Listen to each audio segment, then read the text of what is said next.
합니다. 매일 보내던 글을 월수 금 3일을 보내겠다고 약속했는데 필자의 건강상 그것도 힘들어서 날짜 정하지 않고 한 주에 한 번 정도 보내려 합니다.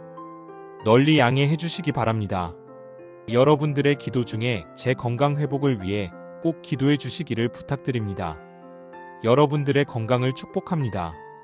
이러한 백성은 복이 있나니 여호와를 자기 하나님으로 삼는 백성은 복이 있도다. 시편 144편 15절.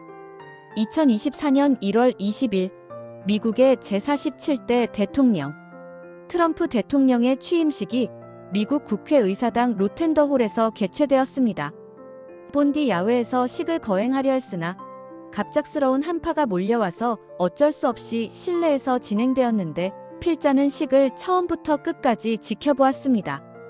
미국 대통령 취임식을 보면서 역시 미국은 아직도 기독교 국가라는 강한 인상을 다시 받았습니다. 식은 처음부터 기독교식으로 진행되었습니다. 뉴욕 대교구 대주교의 기도에 이어 유명한 복음 전도사 빌리 그레함 목사의 아들 그레함이 개회 기도를 했습니다. 기독교 국가가 아니면 신부와 목사의 기도로 식이 시작되는 것은 불가능한 일이지요. 가장 인상적인 장면은 대통령 선서였는데 트럼프가 원하는 대로 미국인들이 가장 존경하는 16대 대통령 아브라함 링컨이 보았던 성경과 자기 어머니가 선물로 준 성경 2권을 포개 놓고 영부인 멜라니아 여사가 들고 있는 위에 왼손을 얹고 오른손은 들고 대법원장 앞에서 선서하는 장면이었습니다. 선서의 마지막 말은 So help me God이었습니다. 하나님, 나를 도와주소서. 하나님께서 4년 동안 자기가 미국을 다스릴 때 도와달라는 말을 한 것입니다. 이것은 비단 트럼프뿐 아니라 역대 모든 대통령이 그리고 앞으로도 계속될 것입니다.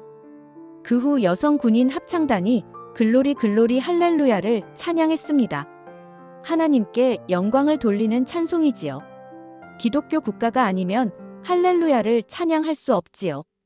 트럼프의 취임사 중 인상적인 것은 마르틴 루터 킹 목사가 연설했던 꿈을 실천하겠다는 의지의 표명이었고 하나님을 결코 저버리지 않을 것이라는 말이었습니다.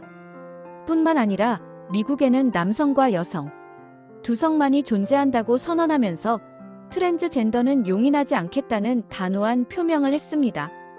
마지막 순서로 축복 기도가 있었는데 이 축복 기도는 우리가 보통 예배 마지막에 목사가 하는 간단한 축복 기도가 아니고 새로 출발한 트럼프와 미국을 위해서 하나님께 복을 비는 긴 기도였습니다. 맨 먼저 유대인 랍비가 나와 여호와 하나님께 기도를 드렸습니다. 실상 유대교는 기독교가 아니고 유대인 고유의 종교요. 유대교인은 미국 전체 인구의 3%밖에 되지 않은 작은 인구의 종교임에도 불구하고 랍비가 가장 먼저 기도를 한 것은 미국에서 유대인의 세력이 얼마나 강력한가를 단적으로 보여주는 장면이었습니다. 다음으로 흑인 목사가 나와서 기도했는데 그의 기도는 참으로 인상적이었습니다. 눈을 감았다가 뜨기도 하고 두 손을 번쩍 들어서 하늘을 향해서 손을 흔들면서 열정적인 기도를 했습니다. 마지막으로 가톨릭의 대주교가 축복 기도를 하는 것으로 끝났고 끝으로 국가 독창이 있었는데 다른 사람들은 조용히 서서 노래를 들었지만 트럼프는 처음부터 끝까지 그 거수 경례를 하면서 미국에 대한 자신의 충성심을 표했습니다. 이렇게 식은 끝났고 마지막으로 퇴장하는 것으로 마무리되었습니다. 필자는 식을 지켜보면서 미국은 아직도 기독교 국가라는 강한 인상을 받았습니다.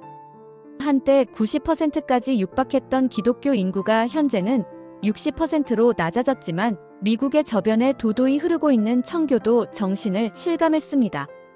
우리 모두 미국이 앞으로도 하나님의 뜻을 따라 나아가는 세계 최강 국가로 남아있기 위해 함께 기도합시다. 주말 잘 보내시고 다음 주에 만납시다. 샬롬. 로스앤젤레스에서 김인수 교수.